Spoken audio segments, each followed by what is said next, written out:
Alors voilà, donc ça a l'air d'être parti. Vidéo sur mon ordi. Alors donc, toujours pareil, pas l'intention de faire de vidéo, mais d'actualité. Quand j'ai vu Monsieur Arnaud et je l'ai entendu, je suis pas sorti de mes gonds parce que d'abord j'ai mon souci de maladie, mais surtout parce que j'ai vieilli et que bon, maintenant, pour moi, l'affaire est entendue. Donc, par contre, pour les jeunes, c'est une autre histoire parce que ce Monsieur Arnaud, il est bien gentil, c'est le plus gros millionnaire de France et de Navarre. C'est le plus gros employeur, soit les 200 000 personnes. C'est le plus gros de ceci, le plus gros de cela. Surtout le plus gros pour toucher les dividendes des actions. Alors on te dit, ah bah oui, mais s'il n'y a pas d'actionnaire, il n'y a pas d'argent, s'il n'y a pas d'argent, on ne peut pas évoluer. Bon. C'est le système capitaliste que je dénonce depuis toujours, pardon, depuis toujours, et surtout, même depuis 50 ans, depuis que j'avais commencé à travailler, j'ai dit les patrons, j'ai dit un mot sur Facebook qui est un peu bon, c'est pas sympa. Alors, je vais pas dire le même mot. Les patrons sont de gros filous. Les grands patrons, pas les petits patrons, hein, bien entendu, on dit toujours les petits et les grands. Et les moyens. Les moyennes et petites entreprises, c'est pas ça. Les grands patrons, comme Total, Michelin et LVMH. Là, ce sont des gens euh, ce sont des grands, très grands patrons. Je sais pas combien ils mesurent, mais ce sont des grands patrons. Et ces grands patrons-là, eux, ce sont des filous. Parce que ils veulent pas partager, eux, hein. Les dividendes, ça tombe. Donc, si tu veux, ils sont là qui ils palavrent. Et puis là, Monsieur Bayrou, qui est centriste, il n'est pas trop du côté des ouvriers, mais peut-être pas trop des capitalistes, il veut faire une loi, le pauvre vieux, dans laquelle il y aurait un peu de ponction sur les, comment dirais-je, je sais plus quoi, enfin bref, il veut faire une ponction sur les très grosses entreprises, une cotisation, je sais pas trop quoi, bon, peu importe. Ouh là là, levée de bouclier des grands patrons, représentés entre autres par Monsieur Arnaud, ouh là là, faut pas toucher à leur portefeuille. Ce sont des gens, ils n'en ont jamais assez. Ce sont des nantis. Quand ils passeront au tourniquet, quand ils auront cassé leur pipe, ils iront s'expliquer là-haut avec le grand barbu. Dire, oui, mais moi j'ai pressurisé les ouvriers, c'est normal. Non, monsieur, c'est pas normal. Il ne sait même pas, ils ne savent même pas qu'est-ce qu'ils ont sur leur compte bancaire. Puis on dit, leur richesse, c'est pas que le compte en banque, c'est les entreprises et tout le bassin. Ok, d'accord. Mais ce sont des gens qui touchent des millions et des milliards même d'argent, d'euros. Donc il y a un truc qui va pas. Parce que je viens d'entendre, et c'est pour ça que je fais cette vidéo, à l'instant, que il y a deux choses, hein. Les 35 heures, il faudrait revenir dessus, sur les 35 heures, et aussi sur le SMIG.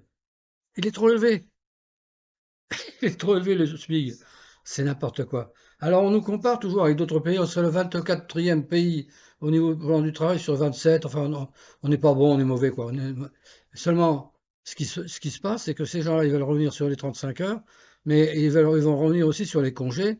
Enfin, tous les, j'aime pas ce mot-là parce que les avantages, tous ouais, pas les avantages, tout ce que a obtenu la classe ouvrière, il reviendrait bien là-dessus. Le SMIC, il est trop élevé. Alors, il se compare avec d'autres pays. Ben, forcément, chez nous, c'est peut-être élevé, j'en sais rien, peu importe. Il se compare avec des pays qui n'ont pas de protection sociale, c'est-à-dire pas de sécurité sociale et pas non plus de congés. Voilà, et pas de maladie, pas de tout ça. En Amérique, si tu es malade, les types, ils empruntent sur 10 ou 15 ans s'il faut se faire une opération. Ils n'ont pas non plus de salaire minimum, ils n'ont pas donc de protection sociale. La retraite, moi je sais que la retraite, ils disent tout le temps la retraite, elle est trop tôt, ceci, cela. Quand j'ai voyagé en Europe, j'ai autrement vu, entre-temps, vu quand même, en Allemagne plutôt, je voulais dire, en Allemagne, parce que c'est le pays qui nous donne un exemple. J'ai vu en Allemagne, dans des supermarchés, je vais encore dire ce mot qui est péjoratif, des vieux qui mettaient les boîtes de conserve dans les rayons du magasin. Des vieux et même des vieilles. Non, des personnes âgées, voilà, des personnes âgées. Mais je dis des vieux et des vieilles pour que ça marche. Parce que ils n'avaient pas assez de retraite. Alors, à midi, on nous sort, parce que tout est organisé, tout est voulu, on nous sort qu'il y aurait 600 000 personnes en retraite qui travaillent, en plus de leur retraite, D'ailleurs, il y en a un qui a dit une connerie que ça améliorait le nombre de points de la retraite. La retraite, elle a été fixée à temps, à 42 ans ou 40 ans, peu importe. Terminé, tout ce que tu travailles au-dessus, ça ne cotise pas pour une retraite un peu plus forte. Ça cotise, c'est- ça te donne le droit de travailler, mais ça cotise pas pour la retraite, puisque tu l'as la retraite. Donc, 600 000 personnes, alors là-dedans, il y a peut-être des gens qui ont besoin, puis il y a peut-être des gens qui n'ont pas envie d'être en retraite, puis d'autres gens qui en ont besoin. Mais c'est ça, on va bientôt mettre, alors on va dire, ils veulent opposer les retraités à la classe ouvrière. Ils veulent qu'on s'oppose les uns les autres. Parce que moi, je serais tenté de dire, ben, ils n'ont qu'à pas travailler, ça ferait 600 000 places de plus. Mais là, je dirais une connerie, parce que c'est pas forcément des places à temps complet. Donc, je n'en sais rien, mais peut-être qu'il y a des. Peu importe. Pardon, le système, il est comme ça en France, c'est comme ça. Mais pour en revenir au capitalisme et aux capitalistes, j'ai toujours dénoncé qu'ils veulent, de toute façon, casser la classe ouvrière nationale et même peut-être internationale s'il en existe une ailleurs. Parce que j'ai écouté le gars de la CGT. Des fois, il parle international. Moi, on voit pas beaucoup de la CGT internationale dans nos émissions de télé. Ou alors, il faudrait acheter les bouquins ou les journaux spécialisés. Mais bon, peu importe. La classe ouvrière mondiale, ils veulent la casser. Et ils veulent la casser comment? Non pas en faisant des guerres, en la pressant comme un citron, qui n'ait plus de repos, qui travaillent comme des ânes et puis qui ne disent rien et puis qui empochent le peu de miettes qu'on leur donne. C'est ça qu'ils veulent. Alors les jeunes, c'est vous qui allez trinquer, hein.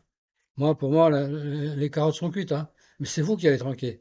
Au lieu d'être avec vos smartphones et vos mobilettes électriques, là, et tout ce bastringue, vos patinettes électriques, penchez-vous donc un petit peu sur l'avenir que vous allez avoir et sur le boulot. Organisez-vous avec les syndicats qui existent. Choisissez un syndicat qui vous convient. Syndiquez-vous, puis battez-vous. Non pas tout le temps avec votre téléphone, vous êtes tous avec le téléphone à la main. C'est pareil. Pendant ce temps-là, et puis quand je fume un joint ou n'importe quoi, pendant ce temps-là, le patronat, les capitalistes font ce qu'ils veulent. Et j'allais dire encore un mot, un gros mot, ils vous mettront ça, ils vont vous mettre ça bien comme il faut. Voilà, hein, pour pouvoir dire autre chose. Vous allez vous faire avoir et vous allez vous faire manger la laine sur le dos. Parce que les capitalistes, la preuve, Monsieur Arnaud n'en a pas assez. Il veut surtout pas qu'on taxe encore ces entreprises. Parce que bon, il y a des charges énormes. Lui, il a touché des milliards de dividendes, mais ils savent même plus combien ils en ont sur leur compte. Si les dividendes, c'est l'année record encore en 2024. Je sais même plus de combien qu'elle est, peu importe. Ça m'intéresse même pas. Ils touchent des sommes considérables. Ils sont tous copains les uns les autres, hein. Arnaud, il est bien copain avec Monsieur Macron. Ben oui, Monsieur Macron, c'est pas un ouvrier, hein, lui, hein, c'est un ancien trésorier du capitalisme, là. Et puis tous, je regardais Gégo là, mais il était pas trop mal ce type dans le temps. Alors là, dis donc, il est à fond défenseur des petits, pas des petites, des entreprises nationales de Arnaud et compagnie. Michelin, je sais même plus lequel encore. Il y a Michelin, Total, ah oui, Total. Alors, Total, il serait pas concerné par cette histoire de cotisation. C'est marrant, hein. De toute façon, qu'est-ce qui va se passer? Je le donne en mine, moi. Bayrou, eh ben, il va retirer son projet de taxer les grandes entreprises.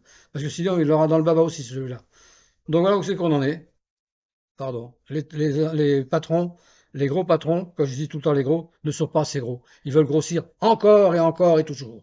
Et je vais pas arrêter avec mes mains de vous faire le cinéma quand ils sont tout le temps à bouger dans les mains les politiques.